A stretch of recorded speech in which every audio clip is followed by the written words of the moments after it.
शांतिपुर नाम के छोटे से गांव में अरविंद नाम का एक वृद्ध शिक्षक रहता था। उम्र ने उसके बालों को सफ़ेद कर दिया था, लेकिन आंखों में चमक अब भी वैसी ही थी जैसे किसी किशोर में होती है। अरविंद पूरे गांव में अपने ज्ञान, सादगी और दयालु स्वभाव के लिए जाना जाता था। वो स्कूल से संवित्र था, लेकिन शाम होते ही बच्चे उसके घर के बरामदे में इकट्ठे हो जाया करते। अरविंद उन्हें कहानियाँ सुनाता, पढ़ाई करवाता और जीवन के छोटे छोटे रहस्य सिखाता। अरविंद एक पुरानी आदत थी, हर दिन रात को सोने से पहले वो अपनी डायरी में उस दिन की कोई न कोई घटना लिखता था। यह डायरी उसका मित्र, उसकी यादें और उसका सहारा थी। उसने करीब 40 सालों में कई सारी डायरियां भर दी थी। गांव में उसी दिन एक नई बात सुनने में आई थी कि शहर से एक बड़ा स्कूल खुलने वाला है, जहां बेहतर सुविधाएं और अंग्रेजी मीडियम में की पढ़ाई होगी। धीरे धीरे गांव के बच्चों के माता पिता अरविंद के पास आने कम हो गए। अब उनके मन में यह बैठ चुका था कि शहर का स्कूल ही बच्चों का भविष्य बन सकता है।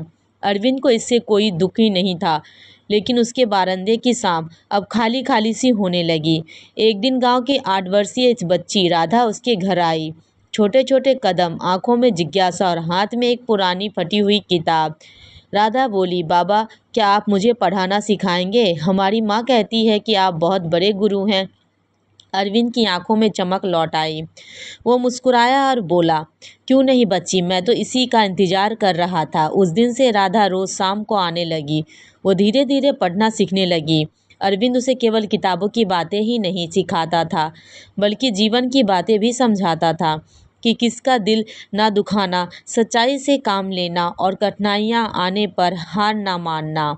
समय बीतता गया। अब राधा तेज तर्रार लड़की बन गई। उसकी समझ और तर्क शक्ति देखकर लोग कहते, यह लड़की तो एक दिन शहर में नाम रोशन करेगी।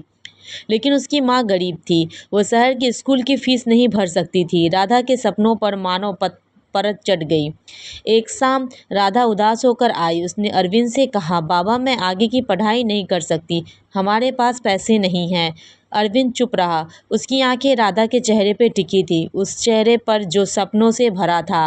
रात को अरविंद ने हमेशा की तरह अपनी डायरी खोली, लेकिन पहली बार उसके हाथ कांप रहे थे। उसने लिखा, आज मेरी सबसे मेधावी शिष्य हताश थी। मैं बुजुर्ग हूँ, कमाई का कोई जरिया नहीं, लेकिन उसके सपनों का क्या? शायद कुछ करने का रास्ता अब भी हो। अगले ही दिन गांव में एक खबर फैल गई कि अरविंद गांव की पुरानी जमीन बेचना चाहते हैं। लोग हैरान थे। वो जमीन उनकी पुश्तैनी थी। किसी ने पूछा, आप जमीन क्यों बेच रहे हैं? अरविंद ने सिर्फ इतना कहा, बीज को मिट्टी चाहिए ताकि पेड़ बन सके।